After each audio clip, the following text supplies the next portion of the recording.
Autre, adjectif et pronom indéfini qui renvoient à quelque chose de différent. Nous, pronom personnel, on l'utilise pour représenter la personne qui parle et une ou plusieurs personnes. Donc, dans le titre de l'album de Big Flo et Oli, Les autres c'est nous, on se place du point de vue du duo de rappeurs. Ici, du fait que le sujet qui est nous subit l'action, la phrase est donc à la voix passive. Une manière pour Big Flo et Oli de nous montrer que dans le monde du rap français, ils ont beaucoup subi le fait d'être différents. Les autres sont Big Flo et Oli, mais ils peuvent ne pas être des anomalies. Ainsi, dans quelle mesure les autres sont Big Flo et Oli, à quel moment il se peut qu'ils puissent ne pas être étranges. Les autres sont le duo toulousain. Par autres, je vais dire différents. Tout d'abord, ce sont des super-héros dans un monde d'anti-héros. En effet, Big Flo et Oli sont complètement aux antipodes de l'image qu'on se fait des rappeurs, c'est-à-dire quelqu'un de dangereux ayant grandi dans la rue, aux pensées sombres et au passé obscur. Contrairement à cette scène rap qui se fait la louange de la misogynie, de la violence et des drogues, Big Flo et Oli pose une critique de la rue et des sujets abordés par la majorité des rappeurs. L'idéologie de ce qu'un texte de Big Flo et Oli s'oppose par exemple à celle de Caris et Booba, qui est choquante pour être choquante. Ensuite, Big Flo et Oli s'en fout de la considération. Cet argument va de pair avec ce que j'ai dit précédemment. En effet, Big Flo et Oli n'en ont rien à faire que les auditeurs de gangsta rap n'aiment pas leur musique. Parce que aujourd'hui, les rappeurs, pour avoir cette considération, sont obligés d'avoir une street cred. Mais l'acquisition de cette street cred va en opposition avec les valeurs de Big Flo et Oli. Par exemple, Booba et Caris qui se battent pour prouver ce qu'ils disent dans leurs textes. Big Flo et Oli n'ont même pas besoin de ça, vu que dans leurs textes, ils ne font qu'être ce qu'ils sont dans la vraie vie. Donc, pour eux, pas besoin d'essayer de prouver ce qu'ils disent qu'ils ne sont pas. Big Flo et Oli ne sont pas très étranges. Tout d'abord, le rap évolue. En effet, le rap est un genre de musique qui se renouvelle au moins plusieurs fois toutes les décennies. Rien que depuis 1970 à aujourd'hui, le rap était à l'origine fait pour s'amuser et profiter de la vie jusqu'à dans les années 90. Quelques années après la naissance de la boom bap, le rap avec l'arrivée du groupe mythique, le NWA, devient très conscient, puis l'évolution ne s'arrête plus. On voit arriver la trap avec T.I., la cloud music, la drill de Chicago et la drill UK, puis la plug music. Et je ne vous parle même pas d'autres curiosités comme Laylo ou Alpha One. Tout cela pour vous dire que le rap de Big Flo et Oli est un style peu étrange dans l'univers qu'est le rap. La pochette qui a été choisie pour représenter l'album représente bien le message transmis par l'album. Big Flo et Oli en train d'être peint sur une toile. En fait, cette pochette nous montre que le tableau, c'est Big Flo et Oli qui n'ont fait que dépeindre qui ils sont. Pour qu'on puisse avoir cet album devant nous, il a fallu que Big Flo et Oli fasse une rétrospective et disparaisse des radars pendant un moment. Parce que pendant une période, on ne parlait que d'eux. Si bien que le youtubeur le rappe en mieux, qui ne les aime pas particulièrement, fasse une vidéo sur eux pour avoir un peu plus de vues. Et même eux sont conscients de leur surmédiatisation. Et ils en parlent dans leur interview avec Mady Mizy. Donc, Big Flo et Oli parle pour revenir plus fort et cette manière de faire est importante. Elle permet à l'artiste de se calmer et de pouvoir emmener à son public de nouvelles sonorités. Partir, c'est important pour revenir. C'est ce qu'a fait Stromae, sauf que pour lui, il s'agit d'un plus grand nombre d'années. Après le succès de La Cour des Grands, La Vraie Vie et La Vie de Rêve, Big Flo et Oli ont fait une pause le 8 octobre 2020 pour revenir en avril 2022 avec l'album Les Autres C'est Nous. Et ce retour est incroyable avec Big Flo et Oli qui, pour leur clip du son Sacré Bordel, sont dans un cube en plexiglas qui sera transporté aux différents endroits de France. Puis, ils proposent à leurs fans d'eux-mêmes choisir la pochette et le titre de leur album comme pour nous montrer que les gens peuvent influencer leur image, mais ils resteront toujours. L'album s'ouvre avec La vie d'après. Je trouve que c'est une référence à leur troisième album, La vie de rêve, comme pour nous dire que cet album va nous raconter la vie vécue par le duo après les illusions qui se sont faites sur le monde de la musique.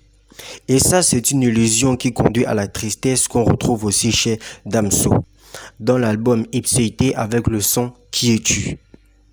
Sur la route du succès, l'essence, j'avais pas payé. Aujourd'hui, je suis refait, j'ai du cash. Les putains ne font qu'appeler. Dans sa face profonde, je m'enterre. À chaque visite, les choses sont souvent plus belles avant. Et dans Dieu ne ment jamais, il dit, la musique, je l'aimais jusqu'à ce que je sois dedans. Contrats véreux veulent me faire signer. Et quand Oli dit que ça ne le fait pas rêver d'être le plus cool, ils veulent nous faire comprendre qu'il a mûri et qu'il n'est plus le jeune homme de l'album La Cour des Grands, venu tout défoncer car il est en quête de gloire.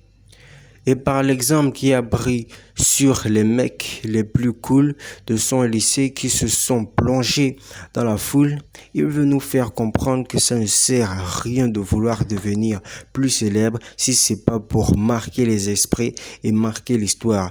Mais c'est pas pour autant qu'il faut baisser les bras et de ne pas essayer. Et c'est pour cela que MC Solar vient dans l'album pour leur montrer un exemple. Je pense que le troisième son, Bon élève, est un feat avec MC Solar qui permet la construction des deux Toulousains. D'abord, MC Solar montre au duo qu'il est possible de devenir une légende du rap et ensuite, Solar montre au duo qu'il est déjà passé par tout ce que vivent Big Flo et Oli. MC Solar dit dans le son Bon élève en featuring avec Big Flo et Oli aux environs de la 15e seconde.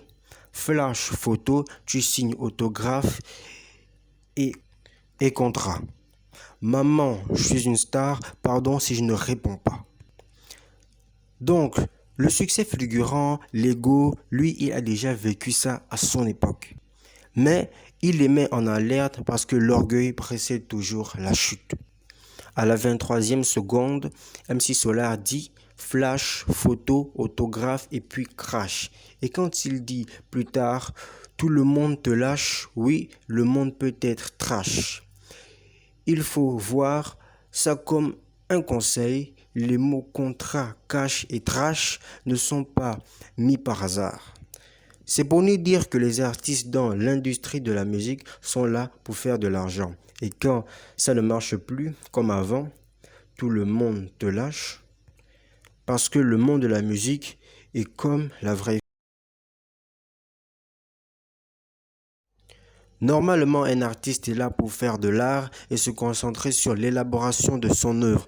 Mais les maisons de disques et leur idéologie capitaliste poussent les rappeurs à faire de la musique rien que pour gagner de l'argent. C'est pour cela qu'on retrouve dans l'industrie deux types de rappeurs. Tout d'abord, ceux qui se concentrent sur les textes et la mise en place de techniques bien élaborées et de ne pas faire comme les autres. C'est ce que font Alpha One, Oxmo Puccino, Alpha One et j'en passe. Ensuite, on retrouve des machines à faire du fric et ne font que ce qui est tendance, par exemple Games. Donc, dans l'album, Solar s'impose en maître et Big Flo et Oli en élève, qui sont certes très bons, mais toujours élèves, qui doivent chercher à devenir maîtres. Et je trouve très intelligent de leur part d'avoir fait qu'après le son Bon élève, on enchaîne ensuite sur le morceau intitulé Booba. Booba, c'est l'exemple même du rappeur capitaliste. Mais il est aussi vrai que comme MC Solar, il a marqué le rap français et a influencé toute une génération de rappeurs. De ce fait, vu son succès et la longévité qu'il a dans le rap, il est normal que pour Big Flo et Oli, il soit un exemple à suivre. Dans le son Booba, aux environs de 1 minute 25, je vais juste vous résumer ça. Big Flo et Oli disent qu'ils veulent se battre, faire des polémiques, devenir chauve, aller à Miami comme Booba. En fait, ici, Booba est une métaphore qu'ils utilisent pour parler de tout ce qu'ils rêvent de devenir et les objectifs à atteindre.